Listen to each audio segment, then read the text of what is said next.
بسم اللہ الرحمن الرحیم۔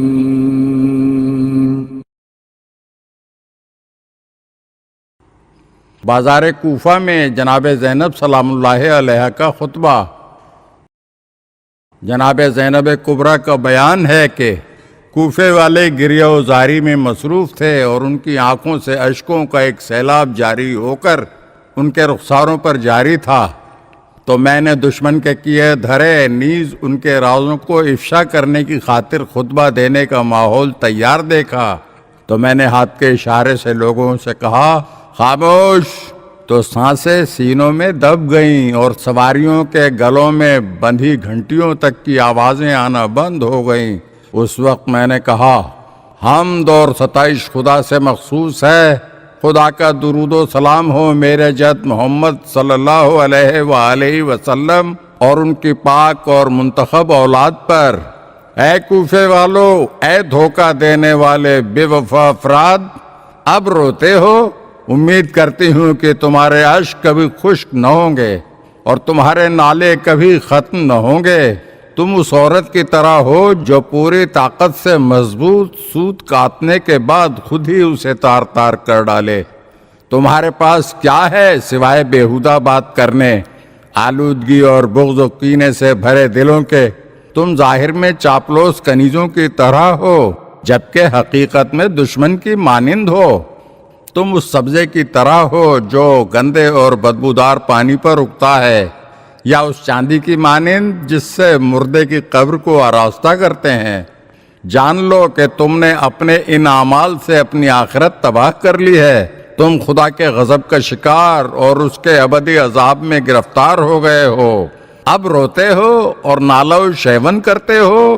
خدا کی قسم، تمہیں تو اور زیادہ رونا چاہیے اور بہت ہی کم ہنسنا چاہیے، کیونکہ تم نے اپنے دامن کو اس طرح ننگوار سے آلودہ کیا ہے کہ وہ دھل نہیں سکتا۔ تم کس طرح ختم رسل اور معدن رسالت کے بیٹے کے پاک خون کو اپنے دامن سے ہٹا سکتے ہو؟ وہ جو جوانان جنت کا سردار، ناگوار حالات میں نیک افراد کی پناہ گاہ، نور الہی کا مقام امن اور تمہارا عظیم امام تھا، ہاں تم بہت ہی بڑے گناہ کے مرتکب ہوئے ہو۔ رحمت خدا تم سے دور ہو، نیست و نابود ہو جاؤ، کیونکہ تم نے تمام کوششوں کو تباہ و برباد کر دیا۔ تمہارے ہاتھ خالی رہے، تم نے ہر معاملے میں نقصان اٹھایا، تم خدا کے شدید غضب کا شکار ہوئے اور بالآخر بدبختی اور خواری کا سکہ تمہارے نام پر ڈھالا گیا۔ وائے ہو تم پر اے کوفیو، جانتے ہو تم نے رسول اللہ کا جگر کیوں کر چھلنی کیا ہے؟ تم نے کون سی باعفت و پردہ نشین خواتین کو حرم رسول سے باہر نکالا ہے؟ ان کا کس قدر باعظمت خون زمین پر بہایا ہے، اور رسول اللہ صلی اللہ علیہ وآلہ وسلم کی کیا حد کے حرمت کی ہے؟ بے شک تم نے بہت ہی برا، ناروا، بے رحمانہ اور شرمناک کام کیا ہے۔ اس واقعے پر اگر آسمان خون برسائے تو کیا تمہیں تعجب ہوگا؟ لیکن جان لو کہ آخرت کا عذاب اس سے کہیں زیادہ ذلت آمیز ہوگا، اور اس وقت تمہاری مدد کرنے والا کوئی نہ ہوگا۔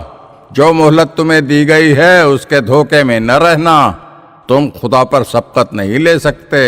خدا تمہارے تعاقب میں ہے اور وہ انتقام لینے سے نہیں چوکتا۔ اس خطبے کے بعد جناب زینب سلام اللہ علیہ نے اہل کوفہ کے لیے کچھ اشعار پڑھے جن کا مفہوم یہ ہے: تمہارے پاس کیا جواب ہوگا جب رسول اللہ صلی اللہ علیہ وآلہ وسلم تم سے پوچھیں گے تم آخری امت تھے لیکن تم نے کیا کیا؟ تم نے میرے اہل بیت، اولاد اور عزیزوں کے ساتھ کیا سلوک کیا کہ ان میں سے ایک گروہ قیدی بنا لیا گیا اور دوسرا اپنے خون میں نہایا ہوا ہے؟ میں نے تمہارے ساتھ جو بھی نیکی اور اچھائی کی تھی، کیا اس کا یہی صلہ تھا کہ میرے بعد میرے رشتہ داروں کے ساتھ ایسا سلوک روا رکھو؟ واقعاً مجھے ڈر ہے کہ تم پر ایسا عذاب آئے جو سرزمین ارم میں قوم عاد پر آنے والے عذاب کی مانند ہو۔ جناب زینب بیان کرتی ہیں کہ اس مرحلے پر میرے بھتیجے سید سجاد میری حالت میں شدید تبدیلی کی جانب متوجہ ہوئے تو انہوں نے مجھے تسلی دیتے ہوئے محبت آمیز انداز میں فرمایا، پھوپھی اماں بس خاموش ہو جائیں، اگر یہ افراد سمجھنا چاہیں گے تو گزشتہ واقعات سے اپنے مستقبل کے لیے عبرت حاصل کر سکتے ہیں۔ الحمدللہ آپ تو عالمہ غیر معلمہ ہیں اور بالا ترین فہم و ادراک کی حامل ہیں۔ آپ تو جانتی ہیں کہ ایسے حالات میں اشک اور آہیں مشکل کو حل نہیں کریں گی، اور جو گزرے ہوئے رخت سفر باندھ گئے ہیں انہیں واپس نہیں لوٹائیں گی۔ اگر آپ ہمارے چینل کی نئی ویڈیوز دیکھنا چاہتے ہیں تو ہمارے چینل کو سبسکرائب کریں اور گھنٹی کے بٹن کو دبائیے تاکہ ہر آنے والی ویڈیو آپ کو جلد موصول ہو سکے۔ اور ہاں، لائک اور شیئر ضرور کیجیے اور اپنے قیمتی کمنٹ سے ہمیں آگاہ کیجیے۔ شکریہ۔